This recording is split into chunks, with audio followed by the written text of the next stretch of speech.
Olá, pessoal, tudo bem? Então, finalmente, agora em fevereiro, Rafael Carvalho volta para falar de assuntos que são super, super fascinantes.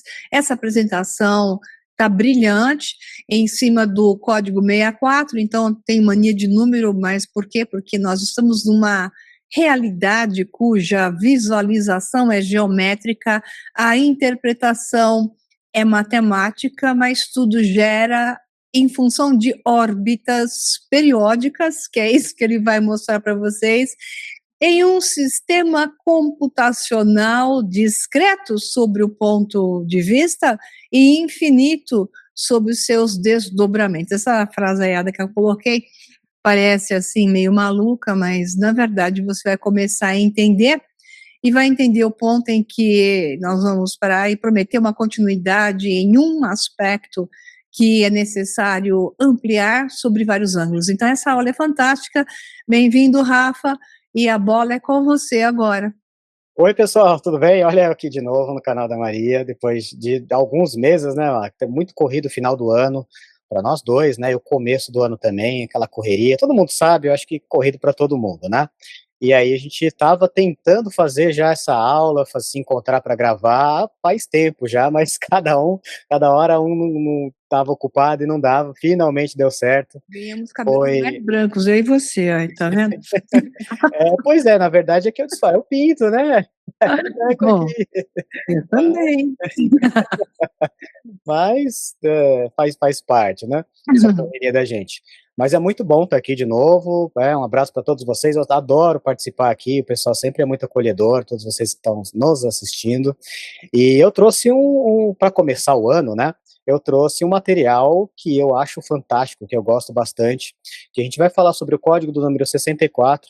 Eu sei que o número 64 não é tão famoso quanto alguns números como o 33, o 9, né, Um, mas é um número três. sensacional, que a gente vai desvelar, vai decodificar aqui.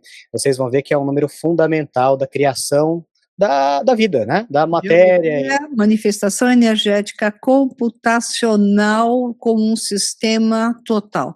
É fundamental entender que isso é o código do desdobramento e do fluxo de manifestação e do processo computacional. Vou repetir essas frases porque é importante manter isso na cabeça. Então, parece bobeira não, mas esse é o código, ou seja, é o número que mais representa o entendimento para a manifestação de tudo, e ele está em tudo que existe, se desdobra e se computa nessa realidade. Portanto, ele é o mais importante e não o menos importante.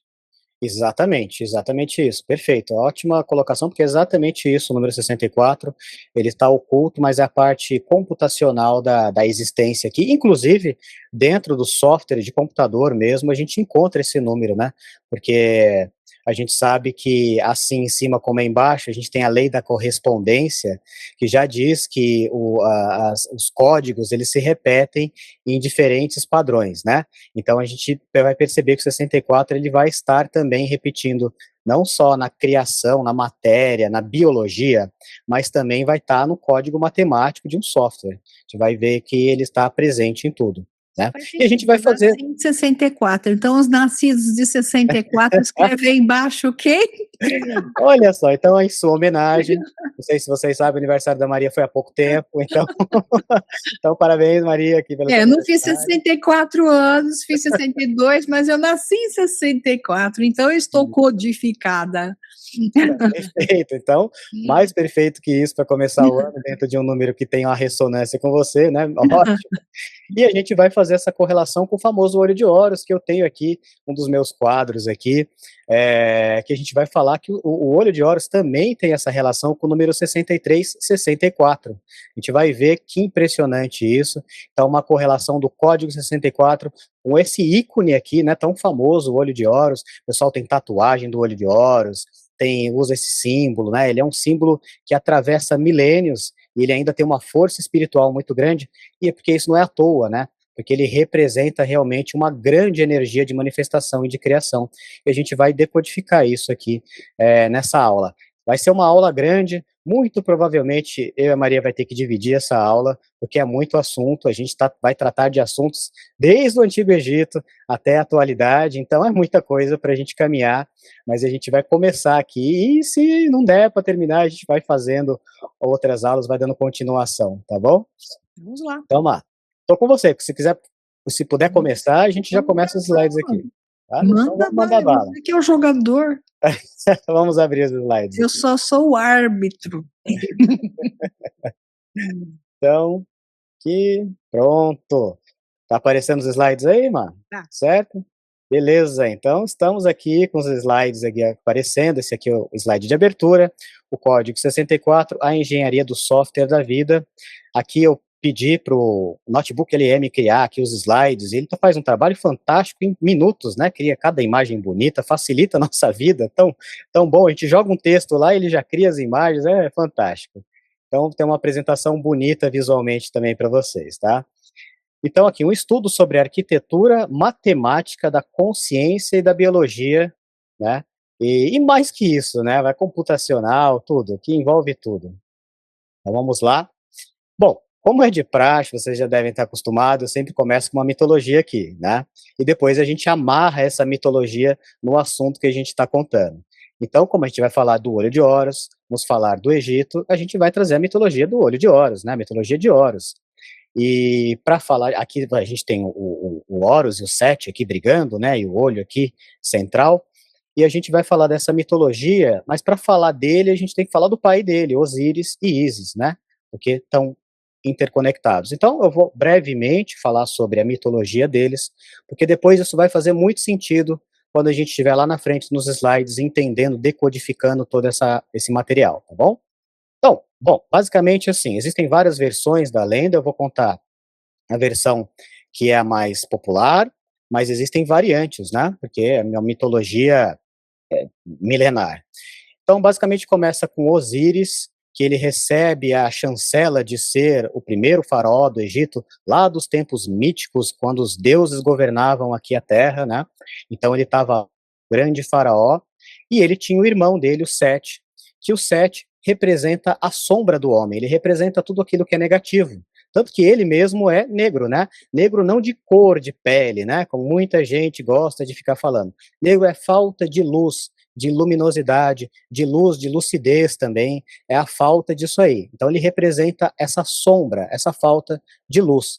E aí ele representa sentimentos como inveja, vingança, raiva, ciúmes, todos esses sentimentos que nós todos temos dentro da gente, que a gente não gosta muito, mas eles estão lá, né? Então o Sete representa esse arquétipo, né? E aí, basicamente, ele ficou com inveja do irmão, pelo irmão ser o faraó do Egito, e ele tramou para capturar Osíris e matar Osíris.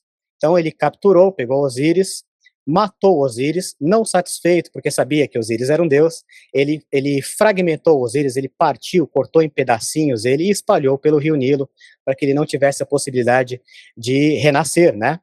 E Ísis, que é esposa e irmã dos dois, né, esposa de Osíris e irmã dos dois, foi ao resgate de Osíris, né? Essa história, pessoal, de irmão, ser casado, essa mistura toda, tudo isso, obviamente, se trata de motivos simbólicos, né? O que acontece? Assim como o Sete representa essa parte negativa do ser humano, essa parte que a gente não gosta muito, a Ísis representa a parte da maternidade, por exemplo, respeita o carinho maternal, o cuidado, o zelo, o amor, né? Só que tanto essa parte de maternal, de zelo, de amor, e a parte de raiva, de ódio que Sete representa, todas elas têm a mesma origem, que é o homem, né? Em algum momento você sente raiva, mas em outro momento você pode sentir amor, e vice-versa, mas tem a mesma origem. Então, quando a gente diz que essas divindades, elas são casadas e são irmãs, é simplesmente para dizer que todas elas têm a mesma fonte, que simbolicamente são esses arquétipos que saem da gente, né? Nós, seres humanos, tá? Então, Isis representa essa parte materna, esse amor aí, né? Esse zelo. E ela foi atrás do marido dela para ver se ela conseguia achar os pedaços do marido, juntar os pedaços e fazer com que ele voltasse à vida, E ela achou, pediu ajuda para Tote, que é o deus da sabedoria e dos escribas, e Tote ajudou ela, eles acharam os pedaços de Osíris, juntaram ele lá, fizeram um Frankenstein de Osíris, juntaram os pedacinhos, mas faltou um pedaço, que era o falo de Osíris, né? Não acharam o pipiu do Osíris lá, tem uma lenda que diz que um peixe comeu e desapareceu, ele ficou sem essa parte. Então o que que eles fizeram? Isis e Tote se juntaram para formar essa parte faltante de uma forma mágica. Eles criaram um falo mágico ali e completaram Osíris, e ele finalmente pôde renascer, ressuscitar, na verdade, por mais uma noite. E essa noite que ele ressuscitou, ele se deitou com Isis e engravidou ela de Horus, tá? E aí, assim que ele engravidou, ele foi sepultado, né? Foi mumificado, sepultado. Algumas versões dizem que ele foi colocado dentro de uma árvore, sepultado numa árvore. Outros dizem que debaixo da terra, tá? Mas o simbolismo de Osíris é porque ele é o deus da fertilidade e da natureza, da vegetação. Inclusive por isso que ele é verde, porque ele tem a ver com a vegetação. Então, quando ele é colocado debaixo da terra, é porque a vegetação cresce da terra. Quando ele é colocado dentro da árvore, é porque ele é a essência da árvore, a essência da natureza. E o falo perdido dele representa essa coisa dele ser um deus da fecundidade e natureza, tá? Então, esses são os significados. Bom, quando Isis engravidou, estava grávida ali, né, gestando o Horus, ela ficou com medo do irmão, a Sete, ficar sabendo. Então, ela ficou isolada numa região pantanosa e ficou lá a gravidez inteira até o Horus crescer e se tornar um jovem rapaz e tiver condições de enfrentar o tio. Aí, quando o Horus estava numa fase mais adulta, ele foi enfrentar o tio e reivindicar o trono que era dele por direito, porque era do pai dele, né? Então era por direito dele. E aí ele foi enfrentar Sete. O deus do sol, que é Ra, interveio e falou que eles teriam que fazer várias disputas para ver quem deveria ficar com o reino. E eu não vou contar essas disputas todas aqui, eu só vou contar uma que eu achei mais relevante, tá? Só porque faz sentido.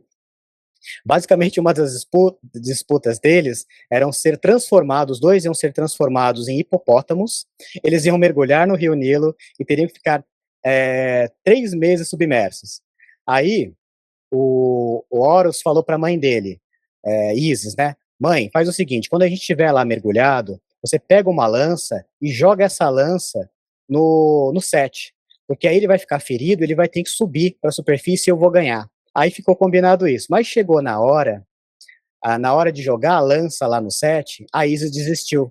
Ela não fez isso. É claro que ela não fez isso. Qual que é o arquétipo dela? É cuidado, é o zelo, é a mãe. Como é que o amor vai ferir alguém? Nunca, né? Então a Isis não fez isso. Ela ficou, é meu irmão, não vou fazer isso. Aí, o Horus ficou com raiva disso aí, ficou com ódio da mãe dele, ele pegou uma espada e cortou a cabeça da mãe. Essas histórias mitológicas são lindas, né? Arrancou a cabeça da Isis fora, e aí o Tote ficou com pena da Isis e colocou uma cabeça de vaca no lugar da cabeça de Isis. Por quê? Quem foi no Egito, Maria, já fomos algumas vezes no Egito, levamos grupos, a gente sabe que a vaca lá é sagrada no tempo dos egípcios, né? E era sempre associada a Ísis, porque a vaca é o símbolo maior do cuidado, do zelo da mãe, né? Tá sempre com um bezerrinho, até hoje é uma representação materna, é a vaca. Então, fez esse sincronismo aí da vaca, do animal, junto com Ísis, né? Veio dessa mitologia aí, mas de uma forma meio ruim, né? Cortar a cabeça da mãe, enfim. Mas essa é a origem da vaca. E que, aliás, não sei se eu trouxe aqui, acho que eu não trouxe essa imagem. Ela Mas, assume o aliás, nome de Hathor, né? isso, também veio a Hathor, que é todo um desmembramento dessas mitologias aí, né? Que é uma deusa mãe, protetora. E que todas elas têm ligação com a lua, porque o chifre da vaca representa uma meia-lua, e ela tem ali, depois eu ponho na edição aqui, a vaca também tem um halo solar na cabeça, que eu acredito que não seja um halo solar, essa é uma opinião minha, tá? O pessoal diz que é um halo solar. Eu, Rafael, tô dizendo, talvez não seja um halo solar, talvez seja uma lua de sangue, uma lua avermelhada, porque o símbolo feminino está ligado diretamente, principalmente a mãe, com a lua. né, porque o ciclo menstrual feminino é 28 dias, e o ciclo anual da lua é 9 meses, uma gestação. Então faz mais sentido que aquela lua que está na cabeça da vaca, que eu vou pôr depois a imagem para vocês, represente uma lua de sangue, né? Mas é uma opinião minha, é uma teoria minha que eu tirei aqui das minhas ideias, tá? Se você for pesquisar, vai dizer que é um halo solar ali, na cabeça da vaca. Bem, contei essa história porque eu achei interessante, eu adoro o Egito, eu fico me perdendo nisso. Mas voltando lá, após isso, Sete e Horus teve uma batalha feroz. Só que Sete era mais forte do que Horus. E Sete arrancou num golpe violento um olho de Horus. E esse olho de Horus caiu no chão e se estraçalhou em pedaços. Isso enfraqueceu o Horus e ele fugiu, né? Fugiu ali machucado e sem forças. Ele pediu ajuda para Thoth. E Thoth resolveu ajudar Horus e recolheu os pedaços do olho de Horus, né? Vou ter aqui a imagem aqui. Ele recolheu os pedaços quebrados, fragmentados do olho de Horus e juntou 63 partes do olho, mas faltava uma parte, ele não achou um pedaço. Igual aconteceu com o pai dele, que faltou uma parte também. E ele fez a mesma coisa, Thoth fez a mesma coisa. Bom, já que eu não achei esse pedaço, eu vou criar esse pedaço por mágica. E aí Thoth criou, através de mágica, esse pedaço faltante e restaurou o olho de Horus. Só que agora esse olho de Horus era mais poderoso, porque Thoth inseriu mágica no olho, né? E aí ele ficou com aquilo que a gente tem na porta, um olho mágico, né? Ficou com um olho com poder mágico. E o Horus, quando colocou aquele olho, ele ficou mais poderoso. E agora ele tinha um superpoder ali, porque o olho estava restaurado e tinha poderes mágicos. E ele foi lá enfrentar Sete de novo. Dessa vez, Horus estava mais forte que Sete. E ele venceu Sete, castrou Sete e expulsou Sete do Egito para sempre. E ele virou o grande governante. Ele não ficou, ele não se contentou só em vencer Sete, teve que castrar o Sete, expulsar o Sete e tudo mais. E ele ficou ali como um grande governante do Egito, o grande faraó.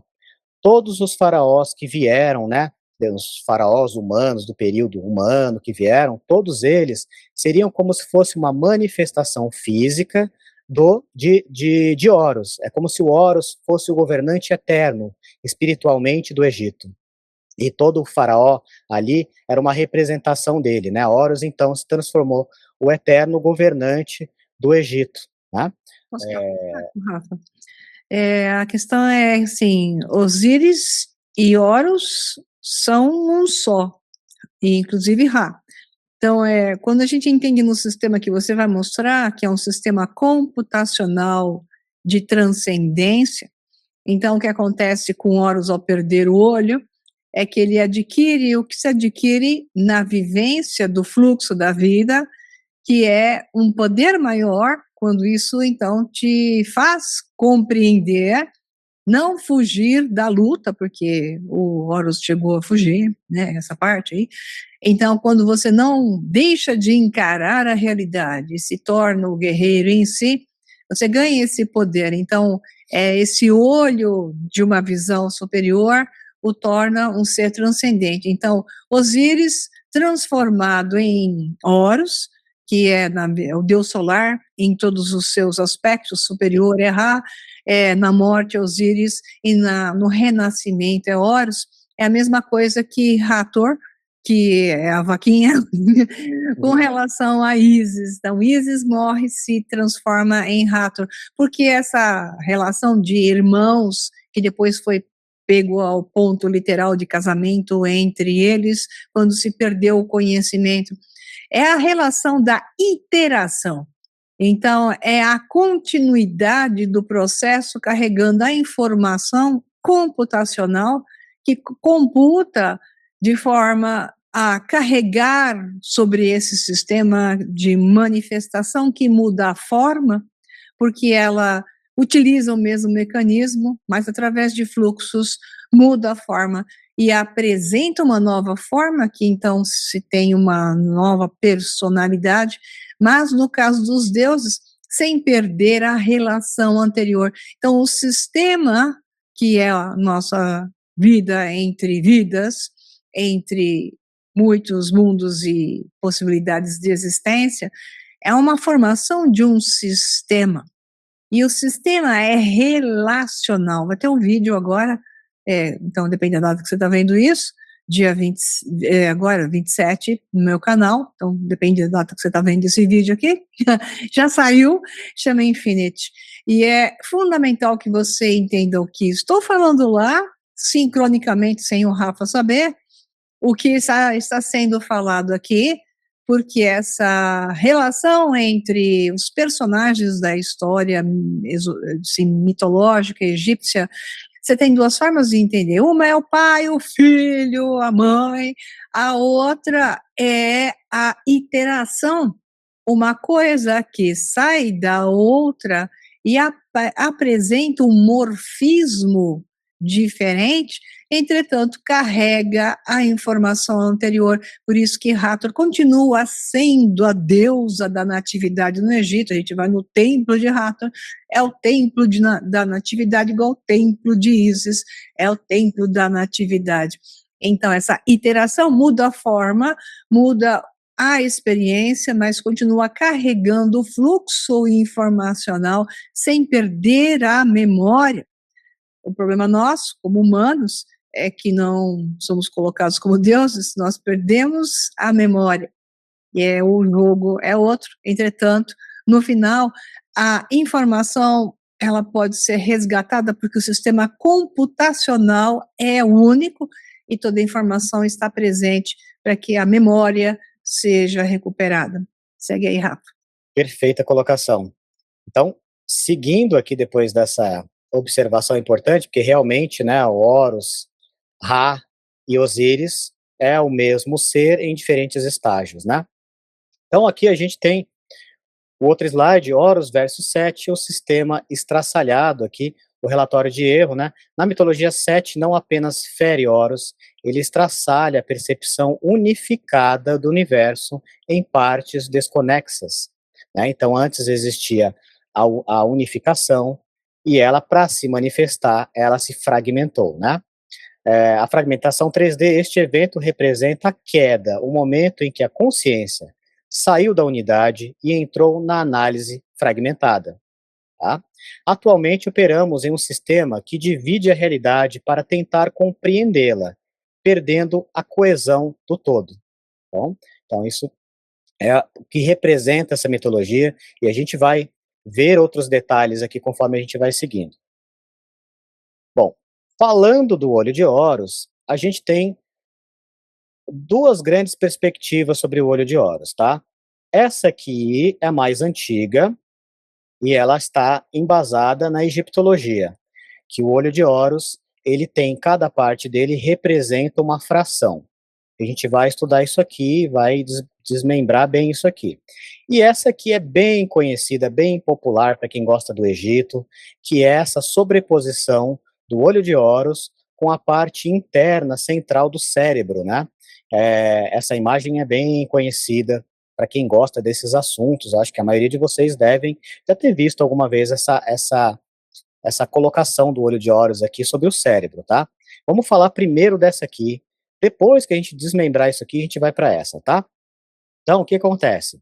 Essa ideia que a gente está vendo aqui do olho sobrepostos no cérebro humano, ela não é uma ideia que veio lá dos egípcios antigos.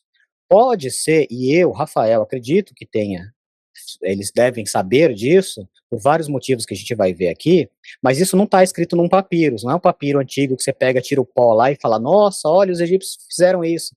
Não, provavelmente esse conhecimento era como de praxe, era passado oralmente.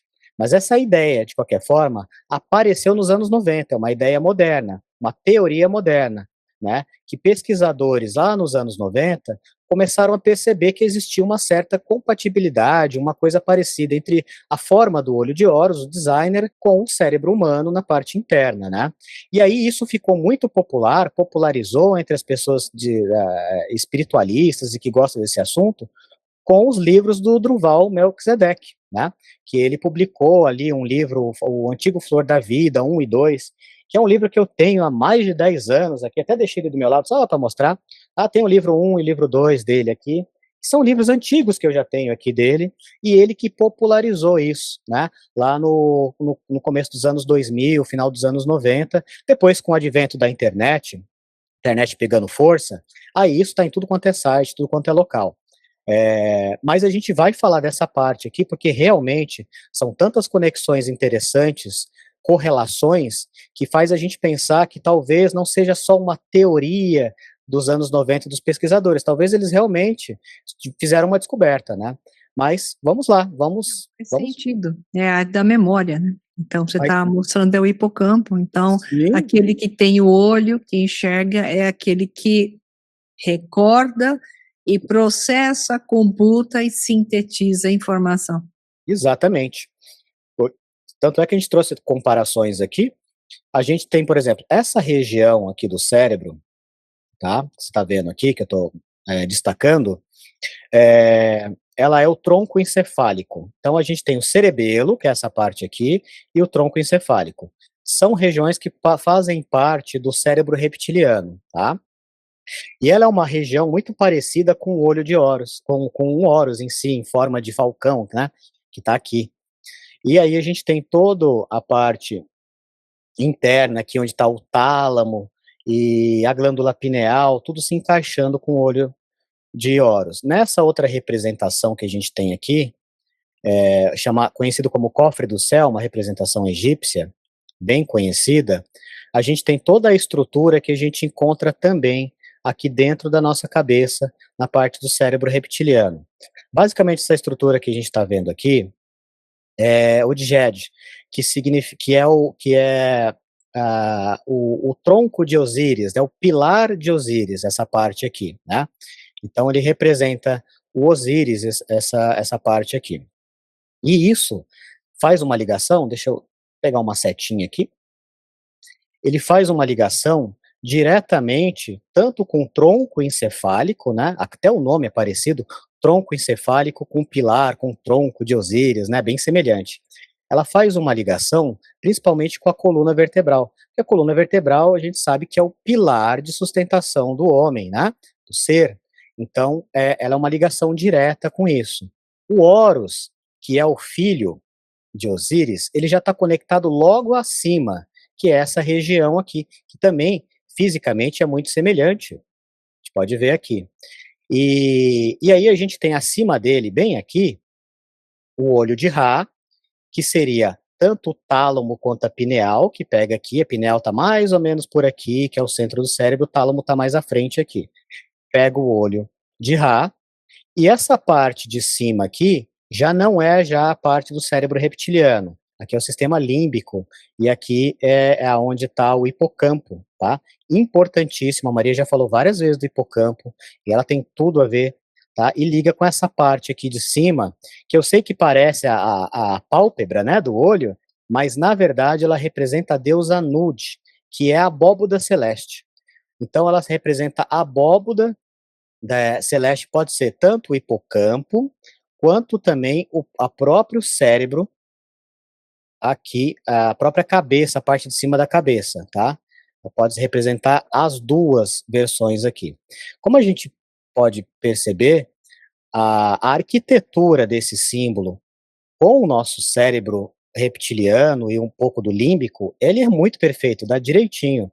E não só isso, as representações esotéricas e simbólicas de cada parte também representam quase com exatidão cada função que nós temos aqui. A gente vai dar uma olhadinha isso no próximo slide. Antes disso, a gente vai falar sobre a lenda de Osíris para fazer essa ligação com o cérebro, tá? Então, vai ter alguns erros de português aqui, a treva aqui, por exemplo, que eu pedi dessa vez eu pedi pro GPT fazer, o GPT às vezes escreve errado, viu? Acho que ele tem dislexia. Então, vamos aqui, o relato, a lenda de Osíris. O relato de Plutarco sobre a lenda de Osíris descreve a morte e a ressurreição desse deus. O seu corpo é escondido no tronco de uma árvore magnífica. O rei de Biblos corta essa árvore e a parte que contém o corpo de Osíris torna-se um pilar para o seu palácio. Essa lenda tem seus antecedentes nos textos das pirâmides, que são textos que remontam a 3.500 anos, tá?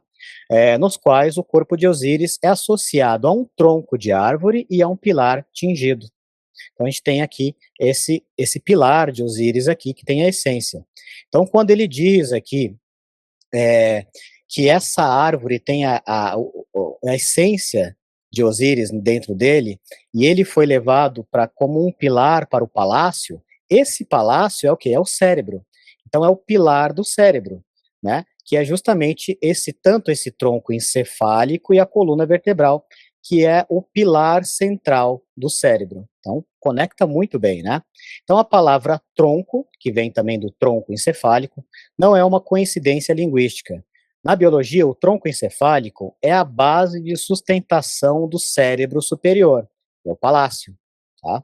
Então, o corpo de Osíris, a essência divina, fica aprisionado no tronco que sustenta o palácio. A gente sabe que na coluna vertebral, o que tem dentro da coluna vertebral é a medula espinhal. A essência da coluna vertebral é a medula espinhal. A medula espinhal é que vai trazer todos os componentes de sinais do meio ambiente, tudo que a gente está percebendo passa por ali. Então a essência está passando por ali, né? Essência de Osíris. E sabe que outra correlação interessante que vai se somar a tudo isso é que a vida vegetativa e os comandos fundamentais, a respiração, batimento cardíaco, controle de temperatura do corpo, todas as coisas que precisam para a gente manter-se vivo, elas acontecem, estão aprisionadas no tronco encefálico. Elas acontecem tudo aqui no cérebro reptiliano. Então, tudo para te manter vivo, as funções vitais, nós não controlamos e elas são regidas pelo cérebro reptiliano. E olha que interessante, até hoje a gente usa essa palavra de vegetativa, né? Quando alguém está em coma e as partes superiores do cérebro estão desligadas, o que fica funcionando é o cérebro reptiliano ainda, que mantém a pessoa viva. E aí a gente fala que essa pessoa está como? Em estado vegetativo. Quem é o deus da vegetação? É o Osíris, por isso que ele é verde, inclusive. Então, ele está sob o palácio, ele faz parte da essência divina que sustenta a vida, e ele é o deus da vegetação, quando a gente está em estado vegetativo. Vocês percebem que são tantas correlações que fica difícil acreditar que os egípcios não sabiam e não fizeram isso de propósito, né? Mas esses conhecimentos esotéricos, eles eram passados oralmente. Então, dificilmente você vai achar um papiro, você vai tirar o pozinho dele, assoprar, e vai ler tudo isso que eu estou falando, porque o conhecimento era passado de forma falada, era verbal, conhecimento mais profundo, né? Mas vocês veem que, assim, tem umas correlações muito interessantes que faz com que a gente pense que de fato, os egípcios fizeram esse símbolo baseado nessa estrutura do cérebro. Até porque os egípcios conheciam muito sobre anatomia. Para fazer mumificação, né, gente, tem que saber tudo de anatomia. Eles sabiam o corpo inteirinho ali. Então, agora, olha que interessante que eu trouxe isso. Isso aqui, inclusive, faz parte lá do meu curso que eu estou lançando, que a gente está aqui, é uma das primeiras aulas, que eu vou falar como é que o cérebro interpreta a realidade. A realidade, ela é a interpretação feita pelo cérebro, né? Então a gente não sabe de fato como é a realidade, a gente sabe como a gente interpreta a realidade.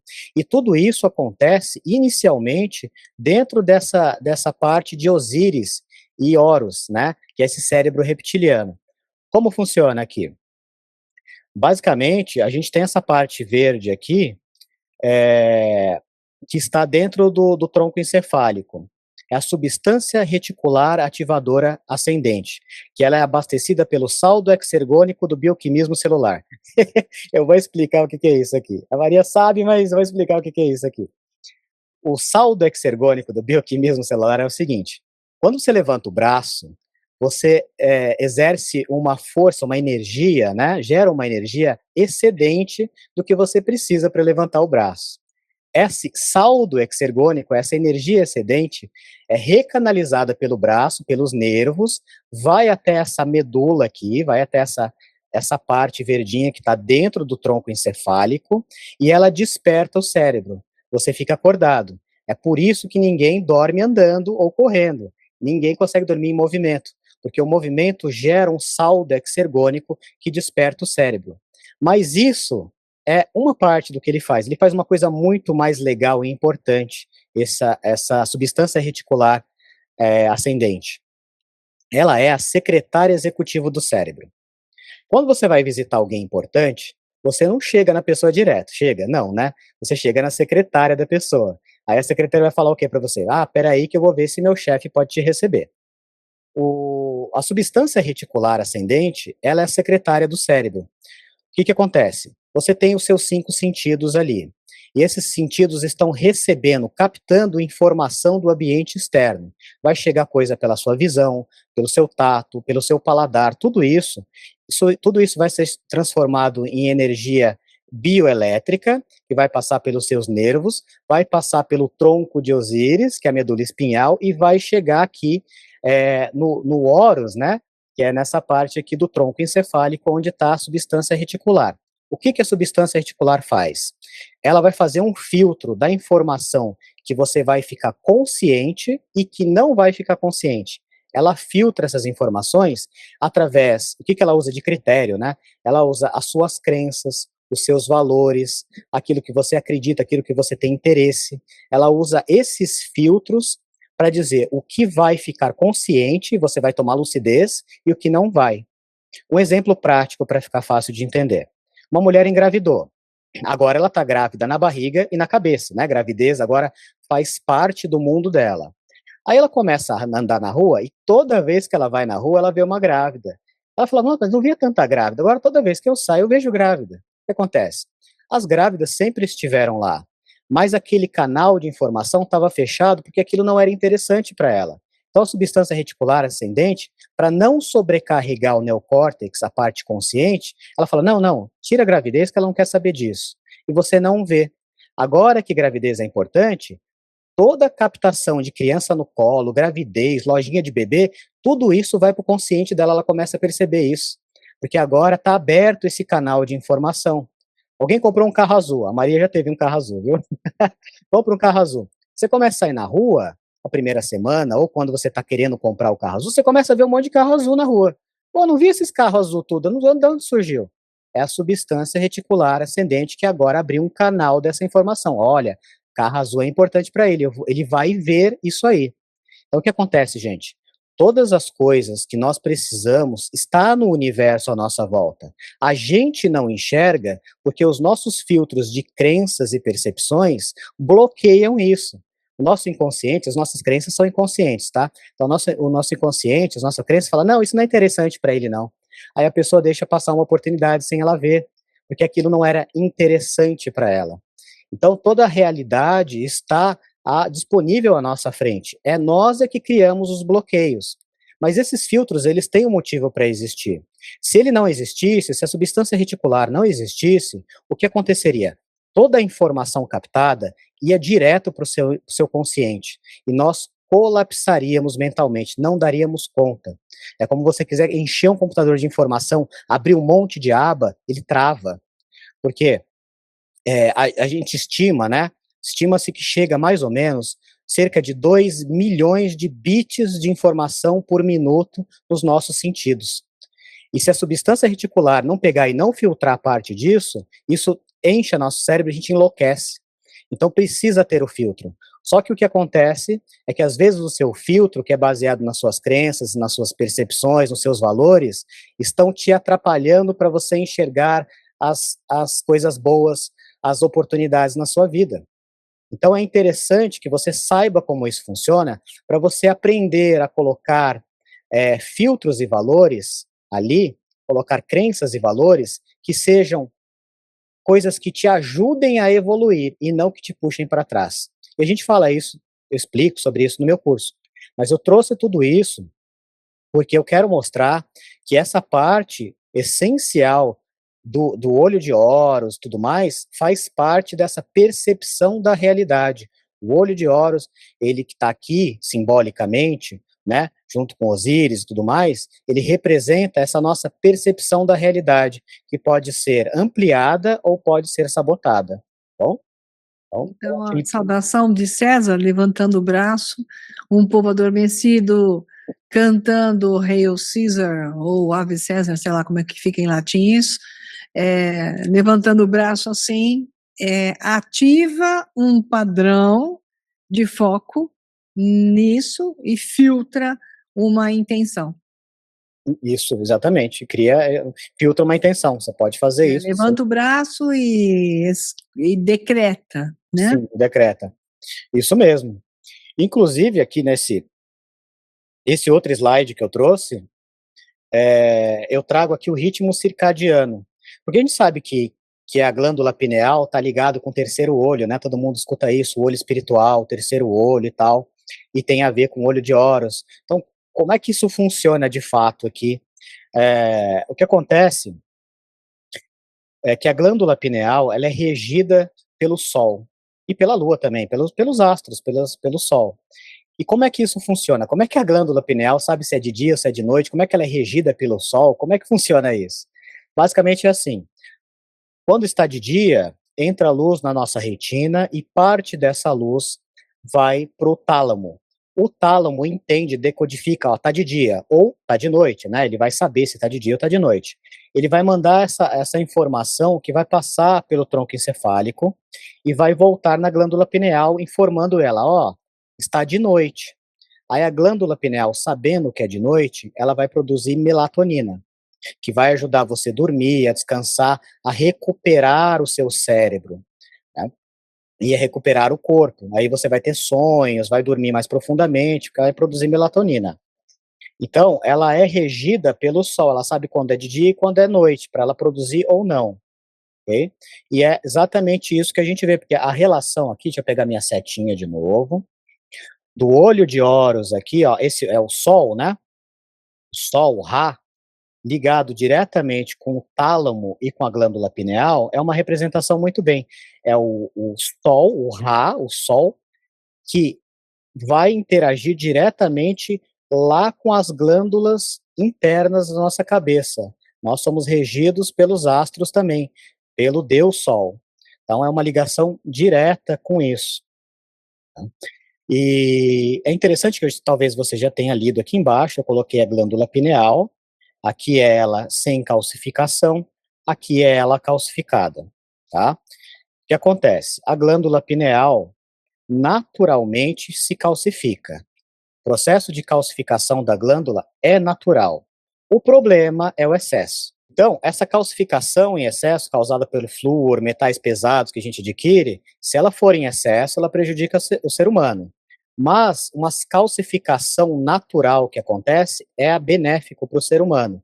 Por quê? Porque essa calcificação em partes, né, ela é feita basicamente de carbonato de cálcio e hidroxiapatita, que é a mesma composição que forma os cristais de apatita. E esses cristais, essas classes de cristais, a capacidade piezoelétrico, que é a capacidade de transformar uma energia de vibração, de pressão de vibração, em energia elétrica. Tá? Eu até pedi aqui para fazer um slide para mostrar como esse processo funciona, que é o processo de transdução. Que é o exemplo de transdução é esse microfone aqui. Todo microfone faz isso. Quando eu estou falando, a minha voz gera uma vibração sonora. Dentro desse microfone existe um transdutor. Ele vai pegar essas vibrações que a minha voz faz e vai converter isso em energia elétrica que vai pelo fio. A glândula pineal faz exatamente isso. Ela pega uma vibração e converte em energia elétrica. Então, a gente tem aqui, o universo se comunica através de vibrações e ondas eletromagnéticas. O universo fora da gente é eletromagnético e vibrações, né? Aí, o cérebro humano, ele entende sinais químicos e elétricos. Então, a glândula pineal, ela faz o trabalho de transdutor. Ela pega uma vibração externa e transforma em alguma coisa que o cérebro pode registrar, né? E aí isso aqui acontece, né? Você tem uma onda externa no campo quântico, no mundo fora de nós, isso vai no nosso cristal ali, vai gerar uma vibração e ele vai transformar, vai converter isso em, em eletricidade de sináptico, para você entender, das sinapses, né? Para você entender o mundo ao seu redor. Então, tudo isso é importante que a glândula pineal faz, tá? Vou voltar lá naquele slide lá no começo que eu estava, ó, esse aqui. Eu falei tudo que eu tinha para falar sobre essa parte aqui, tá? E a minha opinião é o seguinte, eu realmente acho que os egípcios fizeram o olho de Horus baseado em toda essa estrutura nossa cerebral. Eles sabiam o que eles estavam fazendo e não foi sem querer. E que essas pessoas dos anos 90 fizeram uma descoberta sobre isso, tá? Agora, a gente pode falar dessa parte. Essa parte tem registros lá dos egiptólogos e tal, que é as frações que o olho de Horus tem. Então, a gente viu a mitologia que o olho de Horus foi quebrado em diversas frações, e realmente, cada parte do olho de Horus representa uma fração que os egípcios usavam no dia a dia para fazer contagem de grãos, contagem do dia a dia. Então, vamos para essa segunda parte para explicar. Primeiramente, quem descobriu isso, que o olho de Horus representa frações, foi esse egiptólogo lá no começo do século XX, né? Lá em 1911, que é o George Muller, não sei, ele era alemão, né? E ele começou a observar, ele estava estudando os papiros egípcios do cotidiano, assim, os egípcios estavam separando grãos, meia porção de grão vai para tal cidade, um quarto de porção de grãos vai ser estocado, essas coisas. E ele começou a perceber que cada símbolo que representava uma fração era muito semelhante a um pedaço do olho de Horus. E aí ele falou, nossa, mas isso está estranho, está parecendo muito o olho de Horus. E ele escreveu isso no livro dele. Tá? Ele escreveu isso lá em 1911, 12. Poucos anos depois, um contemporâneo dele, o Alan Gardner, ele leu esse livro do George Miller, gostou dessa informação e acrescentou isso no livro dele, que foi quase, esse livro do Alan Gardner é quase uma bíblia para os egiptólogos. Até hoje ele serve como um livro de pesquisa e de referência quando vai se estudar gramática egípcia. Então, ele popularizou essa informação, popularizou para os egiptólogos, né? Que o olho de Horus, cada parte dele representa uma fração. Né? E aí esse livro ficou muito famoso e até hoje é usado. Então, eu vou mostrar aqui para vocês essa fração que ele descobriu. Então, ele estava pesquisando lá, o Müller, ele descobriu, ele via lá que esse símbolo aqui representava meia porção, esse outro representava um quarto de proporção. E aí depois ele acabou percebendo que são partes do olho de Horus, né? Ele percebeu que meia porção é esse pedaço, um quarto é esse pedaço, e assim sucessivamente. E são 6 porções no total, tá? Desde de meia porção, um quarto, um oitavo, uma parte de 16 até uma de 64. Aqui é a mesma coisa, só está invertido, só está repetido, tá? Mas ele descobriu isso. E ele achou interessante, publicou no livro dele, e isso ficou popularizado depois. Eu facilitei aqui o entendimento das frações e as suas analogias com os sentidos, ok? Então, a gente tem essa parte interna do olho aqui, que ela representa metade, né, meia. Então, ela está aqui associada ao olfato. E aí, depois a gente tem um quarto, a visão, um oitavo, o pensamento. O pensamento, ele não é um dos sentidos, mas ele é o que intermedia e interpreta os sentidos.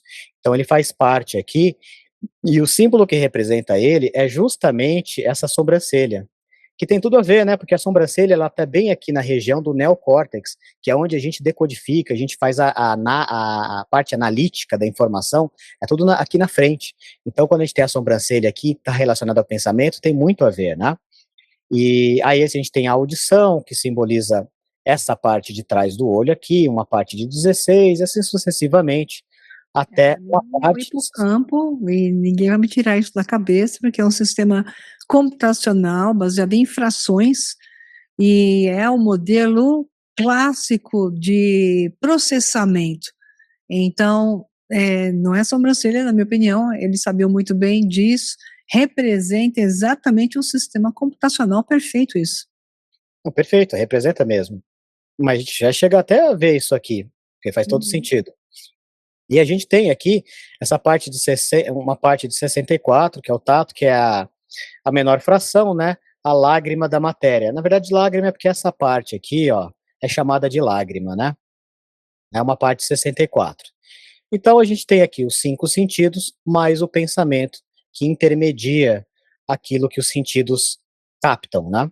Então a gente vai fazer um pouquinho de matemática aqui, mas é matemática de ginásio, nada de difícil, coisa simples, tá. Então, a gente usa até a palavra artemática, foi um pesquisador, a Itália, ele é italiano, Vargile Drogi, o nome dele, é um italiano, um pesquisador independente, que ele criou esse nome, eu achei muito interessante, que ele chamou de artemática. É muito comum no Egito, a arte esconder uma matemática oculta, né. Muitas coisas artísticas feitas no período do Egito, tinha matemática oculta. O próprio olho de Horus é o maior exemplo disso, né, que é uma arte, é um símbolo espiritual e que contém nela uma matemática oculta. Então ele chamou isso de artemática e eu adotei esse nome porque eu achei que tem tudo a ver. Então a artemática explicada sem complicar. Para somar frações, que é pedaços, né, de coisas diferentes, precisamos transformá-las em pedaços do mesmo tamanho. Então, no nosso caso, o menor pedaço que temos é 64, né, uma parte de 64. Então, a gente vai imaginar uma pizza cortada em 64 fatias. Eu espero que você não esteja com fome. 64 fatias aqui. E vamos ver quantas fatias, né, cada uma dessas partes do olho vai pegar dessas 64 fatias. Então a gente tem o olfato que já pega metade da pizza, ele é guloso, ele já pega metade da pizza. Então se são 64 partes, ele já pegou 32, ok? A visão aqui, que é essa próxima, é 1/4. Então, 64, se você dividir por 4, dá 16 fatias. E sucessivamente você tem aqui o pensamento, que ele é o que intermedia, ele tem 64 dividido por 8 dá 8, e é interessante simbolicamente isso, né, porque é justamente o pensamento que intermedia o que ele recebe de informações dos sentidos, ele interpreta aquilo e ele faz a interpretação daquilo para a consciência. E a consciência, a gente sabe que não está alojada no cérebro, ela está fora do cérebro. Então ela é como se fosse uma parte espiritual, porque ela não é física. Então, a mente, esse pensamento que a gente tem, esse neocórtex frontal, esse pensamento autônomo que a gente tem, ele intermedia entre o mundo físico captado pelos sentidos e o mundo espiritual, que é a consciência, né, que está fora do cérebro, interpreta, ele faz a intermediação. E é legal a gente ver que justamente é 8 partes de 8, né, ele dá esse equilíbrio, ele está no meio intermediano. Então, simbolicamente, isso é muito revelador. Continuando aqui, a gente tem essa parte de trás aqui que simboliza a audição, de 64 partes dividido por 16 dá 4 fatias, depois paladar 2 fatias e finalmente tato com uma fatia. Se a gente somar tudo isso, 32, 16, 8, 4, 2, 1, dá 63 fatias. Exatamente o que o olho de Horus quebrou em 63 partes e a 64ª parte sumiu, foi desaparecida. É exatamente o que a gente vê aqui, 64 fatias, e quando a gente somou, faltou uma parte, ficou uma parte faltante. Aonde está essa parte? Que parte é essa? Essa é a parte que Totti criou por mágica, né? Se a pizza inteira tem 64 fatias, e a soma dos nossos sentidos e pensamentos automáticos deu 63, isso significa que ficamos com 63 partes de 64. Falta exatamente uma fatia, uma parte de 64, para completar essa pizza, né? Falta o número 1 aí. A nossa biologia, os nossos sentidos e os nossos pensamentos automáticos são um sistema que entrega apenas 64 partes de 63 partes de 64 da realidade. O sistema, a matrix, a matéria, é um programa para ser incompleto, né? A matéria é incompleta. Então, se você vive apenas reagindo ao que vê, ao ouve, sente, nunca será aquela parte para completar, né? Um ser completo. Você será sempre um fragmento. O 1 de 64 que falta é a consciência espiritual. É o que Totti criou por mágica e que fortaleceu o olho de Horus. É o espírito que se integra na matéria. tá? É a fatia que Thoth, a sabedoria, adicionou, é o seu poder de decidir, de criar, de sair do automático, de voltar a um, a unidade, o senhor da sua própria realidade. Agora, a partir daqui, a gente começa a entender toda aquela mitologia de uma forma muito mais ampla. O que acontece? Essa parte faltante que Thoth colocou no olho de Horus, como mágica, é o espírito que está com controle sobre a matéria. Por isso que Horus ficou mais forte, porque naquele momento o espírito tomou conta da matéria. Agora os sentidos todos da realidade, eles estão sendo entendidos e compreendidos pela parte espiritual. E por isso que quando Horus foi lutar contra Sete novamente, e ele venceu Sete, castrou e expulsou Sete, o que significa isso? Que o homem, quando ele está integrado com a unidade espiritual, os sentidos, todos os sentidos que ele tem, inclusive o pensamento automático, está sob o controle do espírito. E uma pessoa que está nesse equilíbrio, ela não tem espaço na mente dela, na vida dela, para o mal, para a inveja, para os poderes do Sete. Então, quando ele expulsa Sete, ele vence Sete, ele castra Sete. A castração significa o quê? Que a semente do mal jamais será fecunda nesse solo, porque agora esse solo pertence, essa parte física pertence ao espírito que está dominante. É isso que significa, né? Eu achei isso muito bonito. Deixa eu fazer uma pergunta sacana para você. E isso é para todo mundo pensar e entender como é que se jogam com os números dentro do mundo. Nós estamos e o simbolismo sempre oculto. O tal do desgracento do Bad Bunny, né? Bad Bunny, aquela coisa Aquela que faz coisa. show, né? Sim. Ele no Super Bowl fez um show lá, cuja camisa, então a roupa branca dele, roupa branca, tinha a simbologia do 64, estampado no peito dele. Como você interpreta isso? Bom, aí ele está, na verdade, Digita aí pegando. para você ver a roupa branca. Vou pegar depois essa informação, mas ele está invertendo a situação. E a gente vai ver essa inversão e esse controle quando a gente entrar na parte de Saturno, né? Porque Saturno é o rei da matéria, que rege a matéria, e ele pega e inverte essa informação toda. Né? Porque essas sociedades secretas sabem dessas informações e elas usam isso para domínio, né? Então você tem a polaridade, o universo de polaridade. A gente pode usar as energias para o bem, usar para o mal. Quem é que está completando 63 para virar 64? Quem é que está introduzindo a memória? Aquele número no seu peito significa que alguém está dando um recado. O recado, com a sua roupa branca, significa, quando se usa roupa branca, surgimento, renascimento. A roupa Sim. branca é ressurgimento, nascimento. O 64 significa que alguém está completando esse número, significa que é dar um campo informacional para um ressurgimento, uma nova ordem. Uma nova ordem, mas essa ordem, por mais que a camiseta dele seja branco, não tem nada de luz ali. Não, eu estou dizendo, eles estão dizendo claramente, através de uma coisa como ele, porque isso não é um ser, é uma coisa, essa coisa está dando claramente a mensagem. Quem tiver banco de dados suficiente para entender, sim. Se quem não entende, fala, sei lá, é jogo, número de camiseta de futebol americano, sei lá. E eu não assisti isso, depois eu vou pôr aqui as imagens aqui para o pessoal acompanhar também. É só você digitar Super Bowl, Bad Bunny, aí você vai ver 2026, ok?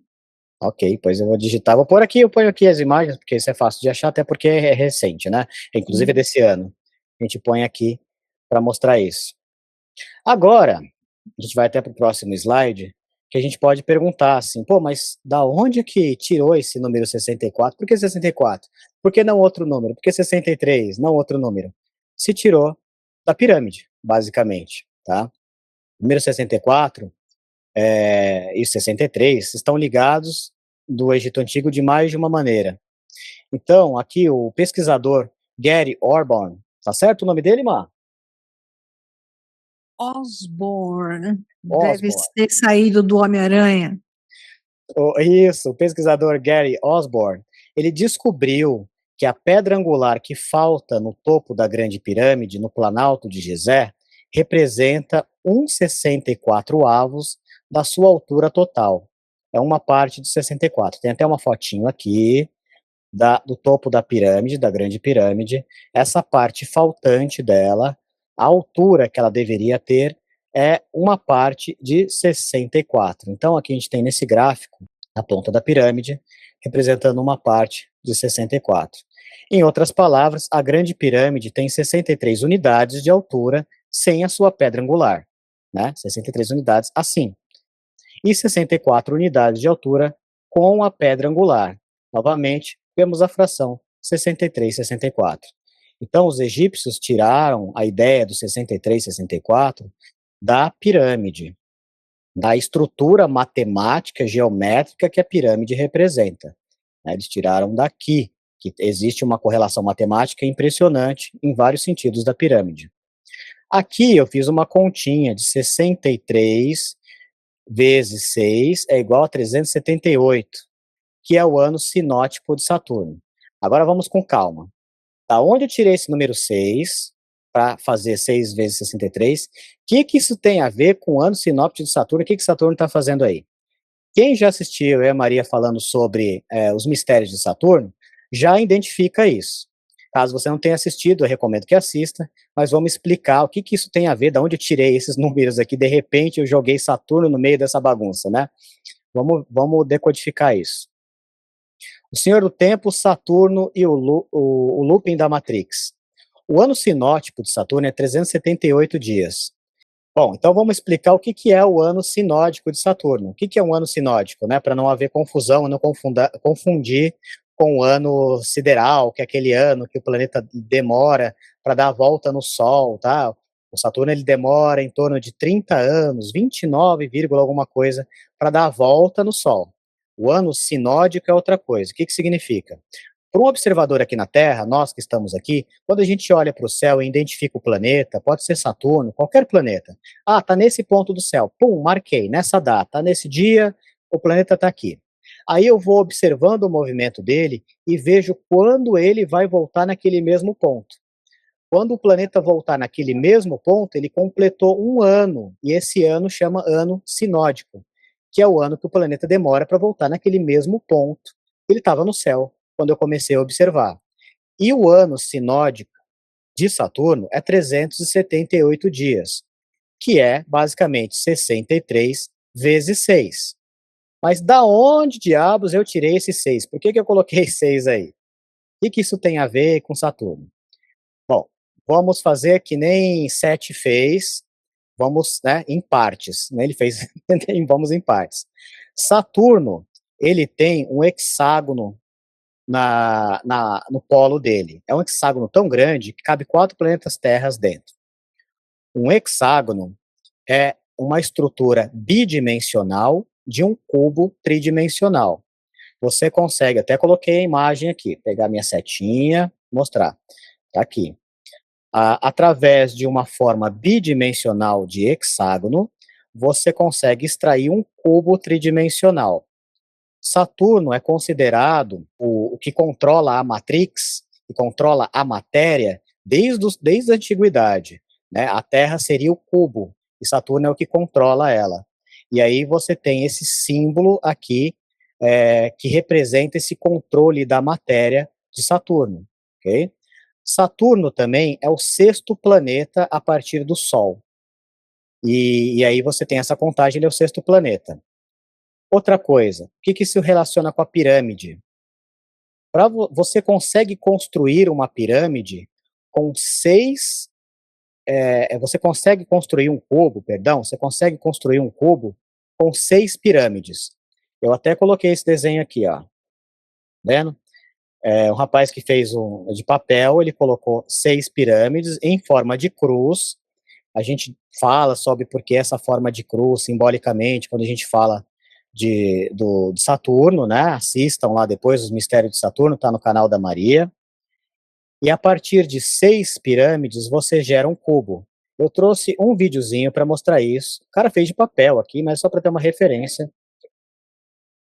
Ó, através de 6 pirâmides, você constrói um cubo, ok? Então, o que que eu quero dizer com isso? Que a pirâmide é uma sexta parte de um cubo, e o cubo, ele está decodificado fisicamente, inclusive em Saturno, e Saturno sempre foi a referência da matéria, do cubo. A gente usa essa referência até hoje, quando a gente fala: "Sai da caixinha", né, a gente fala para a pessoa sair da caixinha, quando ela está presa, ela está no limite, ela está na limitação. Saturno representa essa prisão da limitação. Por isso é 63 vezes 6, que é 378, porque está tudo interligado geometricamente, tá? Então, o ciclo de Saturno, que é o Cronos, governa a estrutura do tempo linear em que estamos imersos.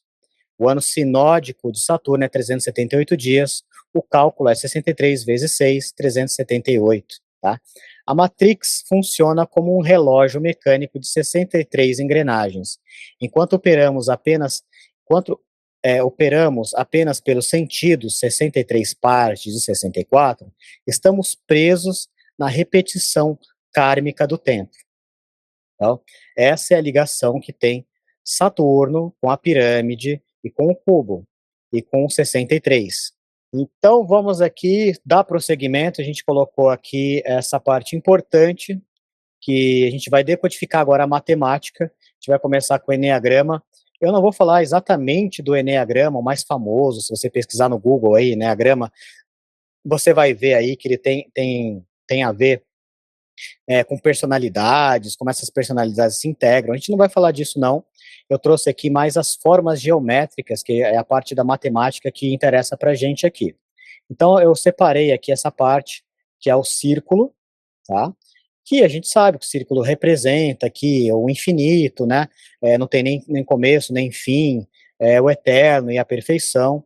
Aí essa parte interna aqui do triângulo, tá? Que é a parte da criação, então você tem, dentro do eneagrama, é ação, reação e equilíbrio, tá? Você pode entender isso de diversas formas, se você for na parte de mitologia hindu, por exemplo, pode ser Brahma, que é o criador, aí vem Vishnu, que ele mantém o universo estável, e Shiva, que é o destruidor, não é uma palavra muito legal, né? Ele é mais como um renovador de tudo mais. Então sempre são energias trinas ali que da manifestação. Então, tanto o círculo quanto o triângulo são símbolos arquetípicos e matemáticos que se mantêm. E aí você tem esse outro símbolo aqui, que é o hexade, que é um símbolo, no caso aqui, é a lei do 7, que é o eneagrama tradicional. É nele que a gente vai mexer, a gente vai ver outros símbolos, porque isso aqui vai mudando, vai variando, dependendo do que você está trabalhando dentro dessa matemática aqui, tá? Então, aqui, basicamente, eu só separei para nós entendermos. O eneagrama eu já falei, ele trabalha com a lei que rege a evolução, é o que você vai mais ver aí, se você for pesquisar eneagrama. A gente vai trabalhar com essa aqui, tá? Que é a lei do dobro. Aqui é como cresce, como a vida evolui, basicamente, né? Aí ele dobra para 2, 2 para 4, 4 para 8, igual as células, né? Uma célula, ela duplica para 2, 2 para 4, 4 para 8, é assim. Então esse aqui é um Digit, que é o nome do olho de Horus, tá? Ele é um vórtex da lei do dobro, que é como o vórtex da matemática cria a manifestação energética. Nesse símbolo aqui, ele tem esse símbolo por quê? 1, dobro de 1 é 2, dobro de 2 é 4, dobro de 4 é 8, o dobro de 8 é 16, aí você soma 1 mais 6, dá 7. Essa soma de 1 mais 6, essa soma que a gente faz, chama extração da raiz digital. Então, a raiz digital 16 é 7. 16 mais 16 dá 32, a raiz digital é 5. 32 mais 32, 64, tá? Que ele volta para unidade. Então a gente vê que um ciclo completo volta para a unidade com 64. Tá? É um símbolo bem poderoso da unidade, o 64 integrando aqui, igual a gente viu com o olho de Horus e tal, da história. Okay? Isso aqui é infinito, a matemática é infinito, ele vai continuando nessa dinâmica e vai criando vórtex. Mas existem várias matemáticas interessantíssimas que nós vamos ver a partir de agora. Então vejam que ambos os sistemas deixam o 3, o 6 e o 9 do lado de fora. Por quê? Porque o 3, o 6 e o 9 não são matéria, eles são o campo quântico, o vácuo que governa os outros números. Como dizia o Tesla, o 3, o 6 e o 9 é a chave do universo, porque é a fonte de energia. A gente vai ver isso aqui como o 3, o 6 e o 9 são realmente números especiais aqui nessa matemática. O enneagrama tradicional mostra como a consciência evolui, né? Enquanto a versão do olho de Horus, o vórtex, mostra como a matriz, a matéria, é construída. Ok? Aqui eu trouxe algumas comparações. Como a gente já falou, a lei do vórtex, que ele vai em crescimento sempre dobrando, a lei do dobro, tá? E aqui a gente tem esse número 1, 2, 4, 8, 7, 5 e 1, tá? O 7 aqui, ele na verdade dá o dobro de 8 é 16, a raiz digital dele é 7, o dobro de 16 é 32, a raiz digital é 5, então dá essa ordem de número 1, 2, 4, 8, 7, 5 e 1, ok? A mesma coisa que a gente tem aqui, que dá 64 no final, é o que a gente encontra no olho de Horus fracionado, também dá 64. Eles estão interligados, trabalham na mesma frequência de matemática. E a gente tem também o Tetrácteos de Pitágoras, que eu não poderia deixar de trazer aqui, porque muitos de vocês são pitagóricos, né? Então a gente tem que trazer Pitágoras aqui em homenagem a vocês, em homenagem a Maria. Esse tetrático é um pouco diferente, ele tem outras configurações numéricas, porque essas configurações numéricas são interligadas com essa estrutura do dobro aqui que a gente está trabalhando. Vamos lá. A gente separou aqui, eu separei em branco. As esferas brancas, ela está na lei do dobro. 1, dobra 2, dobra 4, dobra 8. Se você somar, dá 15, a raiz digital de 15 é 6. Temos o número 6 aqui, ó, tá? Dentro do triângulo. E se a gente fizer a soma total, todos os números aqui, vai dar 90. Raiz digital de 90 é 9, ele vai estar aqui no 9 em cima, como aqui, ok? E se a gente somar todas as esferas pretas desse triângulo preto, a gente vai ter 75, aí a gente vai extrair a raiz digital de 3. Então aqui a gente vai ter o 3, que está oculto, o 6, que está oculto, o 9, que está oculto. Eles estão ocultos, mas eles estão reagindo, estão controlando todos esses números aqui. Não só isso, tem várias matemáticas aqui. Você tem a lei do dobro aqui também nessa linha das esferas pretas, 3, 6, 12.